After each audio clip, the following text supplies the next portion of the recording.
Welcome back to another YouTube video. Time to talk about SmackDown and Rampage. SmackDown started with Drew and Sheamus in a good old fashioned Donnybrook, which is basically a no DQ match where there was tables used, shillelaghs used, Sheamus got thrown into a bar, um, Butch jumped off some barrels, and then I think Rich Holland got thrown into some barrels, or somebody else got thrown into the barrels. I forget who it was. Um, Sheamus did his 10 beats of the Bowery with a shillelagh in his hand, so that was cool. Drew beat Sheamus, by the way. So, as we all expected, Drew versus Roman at Clash at the Castle. And yes, I did say Drew versus Roman because Roman's not losing the title at SummerSlam. Sorry, it's not happening. Um, Austin Theory came out and attacked Drew McIntyre. Then later, Drew McIntyre attacks Austin Theory. Brock Lesnar was out there to end the show after Paul Heyman was like, "Hey, Brock, Roman's gonna beat you." And then Brock came out, and Austin Theory came out to attack Brock. And then Austin Theory got out of the ring. Drew came in, clamored. That was the end of the show. Aaliyah versus Shotzi. Shotzi beat Aaliyah, if I'm not mistaken. Wait a minute. Yep, there it is. Okay.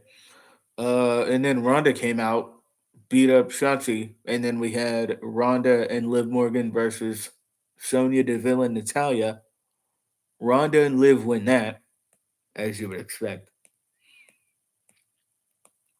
Um, then we have Usos and Street Profits have a segment basically where they're like they asking Jeff if it's a DQ for them to like punch each other in the face or whatever, and then they fight, and then we get that segment ends, and then we get New Day versus Viking Raiders. Viking Raiders beat New Day, and then they Pillmanize Xavier Woods' leg, so or his ankle, I guess, more specifically. So maybe he's gonna get written off TV for a little. Maybe he'll be off TV for like nothing too crazy. Rampage. Anna Jay, Ruby Soho, Anna Jay getting a big push. Ruby Soho losing matches. She will win, I don't know, probably on Darker Elevation. They'll probably give her another win because she lost. That's what they do. Claudio celebrated his ROH World title win. Basically, you want Wheeler Yuta to come out and celebrate with him. And then Jericho walked off commentary and he's like, I don't care about y'all. I don't care about this. Sports entertainers beat pro wrestlers every time, yada yada. And then Wheeler Yuta challenges Jericho to a match. Jericho actually challenged him first, and then Wheeler Yuta said no. And then Jericho put his AEW World Championship shot on the line, and then Wheeler Yuta said yes. So there's that. Ethan Page squashes Leon Ruff.